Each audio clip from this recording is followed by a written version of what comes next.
when I look at Trump 2016 versus 2020, I see a colossal difference. I mean, I was one of the people sounding the alarm in 2016 that I think he can beat Hillary Clinton.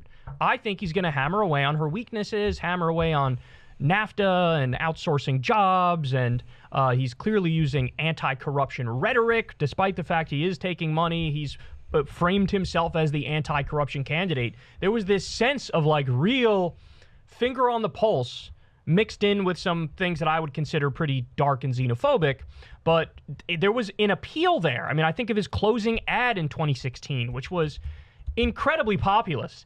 And then now, I mean, this is how I described it to Crystal. 2016, he somewhat had his finger on the pulse. 2020, he became a Fox News grandpa. And then 2024, he's now like online brain poisoned in these far-right subcultures. It went from like tabloid, which you have some familiarity with, especially New York tabloids. He went from like tabloid to Fox News grandpa to QAnon, to Truth Social. Jack Posobiec, Mike Cernovich. Yeah, that's where we're at Elon Musk's now. Twitter. So, that's where his brain is. How do you describe the difference between 2016 and 2024 for his campaign?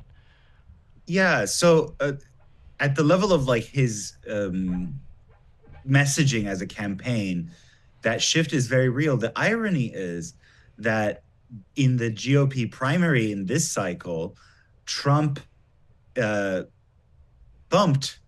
Ron DeSantis, who ran within the GOP primary context. Ron DeSantis ran the platonic ideal of a candidacy and a campaign pitch to the kind of the weird online right. Right. And it didn't resonate. Right, like Trump, like sort of barreled past them for that, and of course, you know, the emblematic event of that was the decision to launch the campaign with Ron DeSantis. I'm talking about launched his campaign on a Twitter space in conversation with Elon Musk, where it wasn't even clear which one of them was going to run for president. You know, the power dynamic in the discussion was lopsided in Elon's favor, and then afterward, they put out this bizarre video that was hastily put together that had Ron DeSantis talking about the wages of the opioid and fentanyl crisis, while the footage showed Elon Musk in a tuxedo, like dancing with an electric guitar or something like that. I don't know if you guys remember this. But that was like my reaction at the time was like, this is too weird and too online. And Trump didn't do that. Like, he ran like a normie.